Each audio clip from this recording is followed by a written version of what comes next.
Hey guys, welcome back. Today, I'm going to show you guys how to start teaching your horse's collection.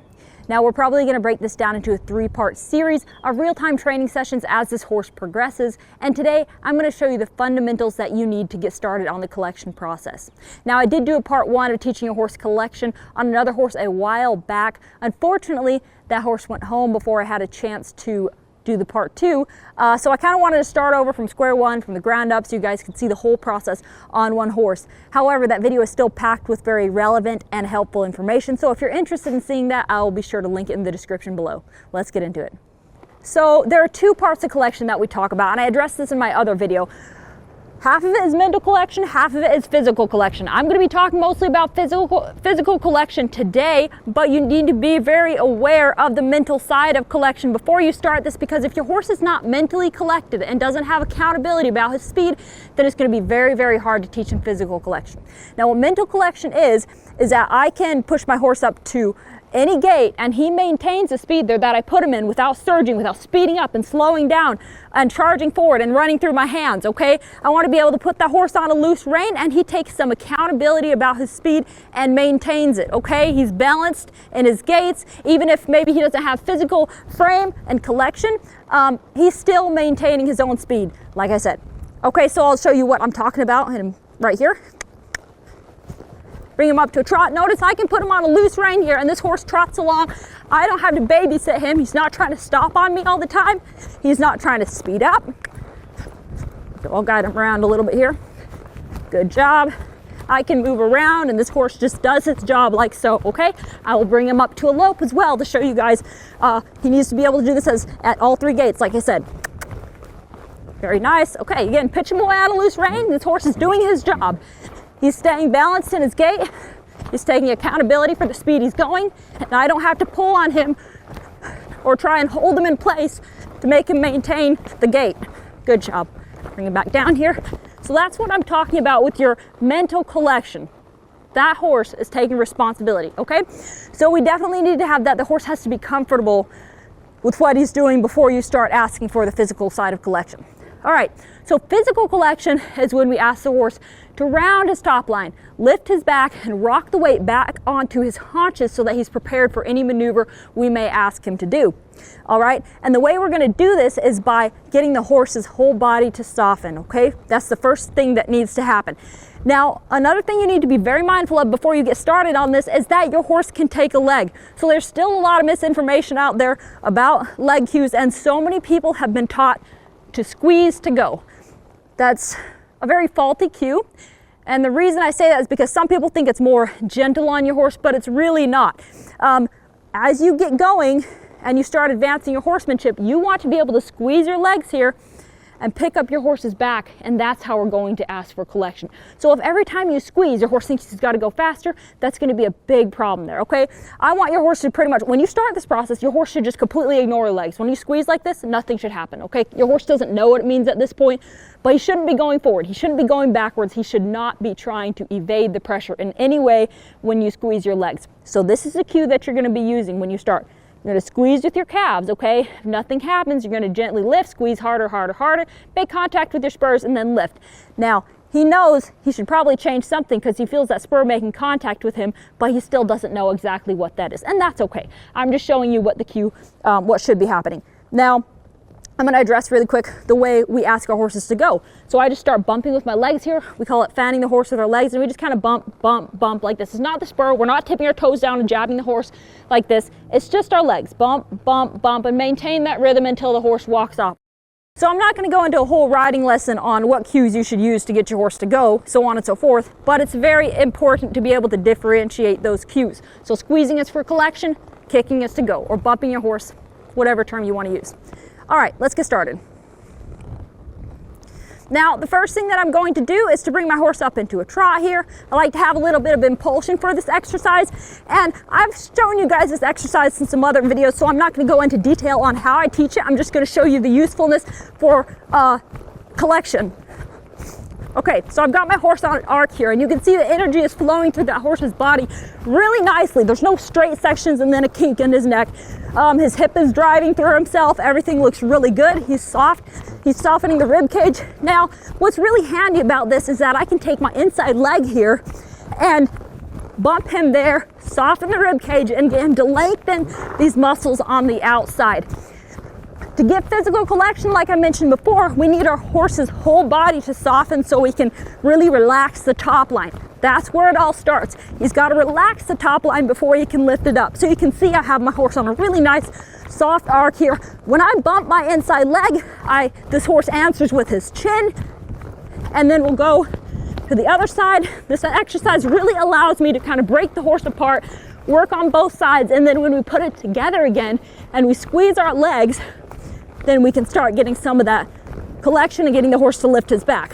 Okay, really nice. I'd like a little bit more impulsion here, and I'm going to show you guys that nice arc. See how he maintains it on his own fairly well. Okay, I don't have to babysit him. I'm not teaching him this maneuver now. I'm just working on it and enhancing it so I can put it into work with the collection.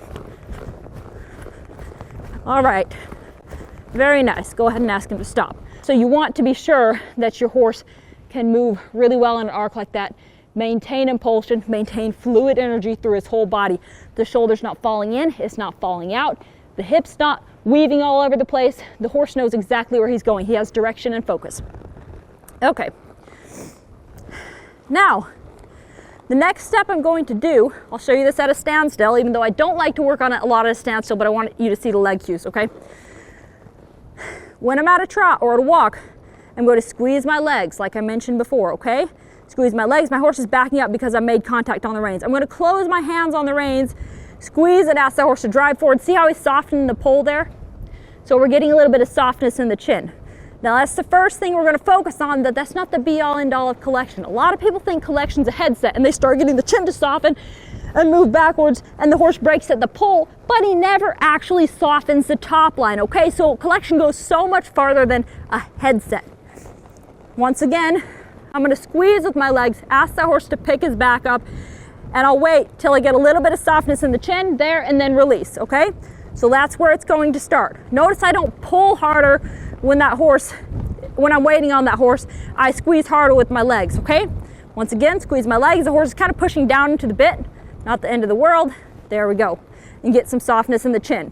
What I don't want is a big exaggerated move where that horse is really going way behind the vertical, okay?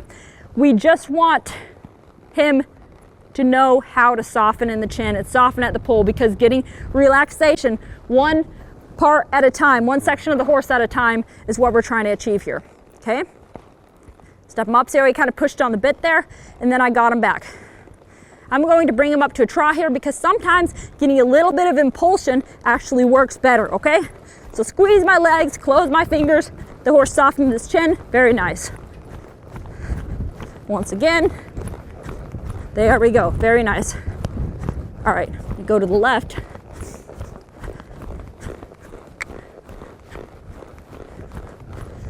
Squeeze my legs, there, that was almost immediate. And again, notice how much he's responding to my legs because he already has been taught that cue to soften his rib cage whenever I'm working on the arc, on his bending exercise. Okay, squeeze my legs, there we go. Now, there we go. I don't want this horse dropping down and pushing on the bit, so if he does that, I'm going to kind of kick him a little bit with my legs here and say, hey, pick their shoulder up. And I want you falling down on the front end. There we go. This horse has a really nice natural headset. He's not very elevated in the front end. He doesn't want to keep his head up here. So that is nice. Good job. But I don't want you to confuse that for collection either, okay? Sometimes, and I've made this mistake in the past when I was younger, the horse should have that natural, real low headset, and you get long and low, and I was like, look, I'm teaching my horse's collection. But in reality, the horse was just kind of heavy on the shoulder, and if I asked him to do a maneuver, he wasn't actually using his hip to get the maneuver done. He was still all heavy on the forehand, so if I wanted to stop or turn or do anything else, I was still running into all the same problems I would if the horse's head was up here and his weight was on his shoulder. That's the whole goal of collection. Again, pick the back up, rock the weight to the haunches, so he's ready for any maneuver. So keep that in mind. Just because the head goes down does not mean the horse is collected. All right, so after you have that really solid, I'm going to move along here for the sake of the video. The next thing you want to look at is that your horse is softening in the withers. A lot of people want to pay attention to the pole, and they get the horse real softened and behind the vertical and everything, and it feels like you're really doing something. But what you really need to be paying attention to is getting the horse to break here at the withers and soften and lift his back up, okay? That's what you need to be paying attention to. So I'm gonna walk along here. When I squeeze my legs, I do want the horse to soften at the chin, so he's not pushing on me on the bit. But I also want him to break at the withers there so I can lift the back. All right, let me get here at a better angle. All right, squeeze my legs, ask him to lift, nothing's happening. Squeeze a little harder, there we go. Squeeze, wait, wait, wait. See how the chin softened, but then the head elevated like this. He did not break at the pull. Wait, wait, wait. There it was. I don't know if you guys can see that. Squeeze again. Walking. Wait. Wait him out. I'm just going to keep squeezing. There we go. All right, let me bring him back up to a trot here. I think impulsion would really help this horse out. If you have a horse that's wanting to kind of get a little heavy on your hands and slow down, and they're trying to put on the brakes instead of moving through the bit like you want them to, bring them up to a trot, get a little more impulsion in the feet, get them driving a little harder, and then try it again.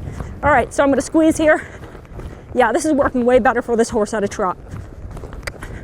Kind of pushed on my hands there. There we go.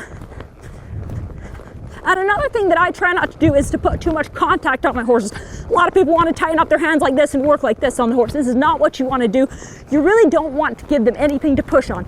When you make contact, you want something to happen, okay? Again, this goes back to giving that horse a little bit of responsibility and asking him to take accountability for what he's doing. If you're constantly micromanaging and you got this horse choked up on a really small rein, it's going to be very hard for him to learn to maintain collection on his own. Squeeze, squeeze, there, very nice. Squeeze, wait for the back to come up, wait, wait, there, very nice. So there, he didn't really break so much at the withers. You didn't see a big exaggerated move up here, but I felt him really lift his back as he moved along. And you want to be mindful of that, okay? So even though these are the first steps that come along in line to getting the horse relaxed so he can lift his back, if you're riding along and you squeeze and you feel that horse really go huh, like this and lift his back, lift the belly, leave him alone, because that's your end goal right there, okay? You do want to reward that if you feel it. Keep that in mind. All right, I'll go back to the right here. Step him off. There we go. Leave him on a loose rein. Okay, now I'm gonna squeeze my legs. There, very nice. Good job. Squeeze my legs, ask him to soften. Beautiful. Very nice. Again, I just do this for 2 or 3 steps at a time, okay? It's very little bit. I don't go along trying to make it happen in a whole circle. It takes a lot of practice. It takes a lot of strength for horses to be able to maintain collection. So you don't want to ask for too much at once, otherwise that horse will kind of give up on you because he feels like he can never make you happy. This does take a lot of strength to get this done. Good job. So we're just going to get little steps at a time. Teach the horse, that's exactly what I want. That's exactly where I want you to be. Leave him alone, okay? And notice how I do so many repetitions in one ride, but I never force him to maintain it, okay? We'll do this just a little bit more, and then I'm going to call it good because I'm very happy with the way the horse is responding to this whole exercise. Step him up. See how I kind of pushed on my hands there? That's a problem that we're going to address in the future, and something that collection will really help to fix as this horse learns to stay soft when you squeeze your legs. Very nice. Very nice. Very good. All right. Good enough for this session. Attaboy. Okay, so the next step, after you've got this consistent at the walk and the jog, and the horse knows how to maintain collection whenever you ask him to, we're going to start working on it at the lope, and the same steps are going to apply. We're just going to do a little bit at a time. 1 stride, 2 strides, 3 strides, and build from there. But that is coming in our next video, so stay tuned for that. And in the meantime, if you want to see how I get flawless walk to lope departures without head tossing, without rushing, watch this video here. Thank you guys, and we'll see you in the next one.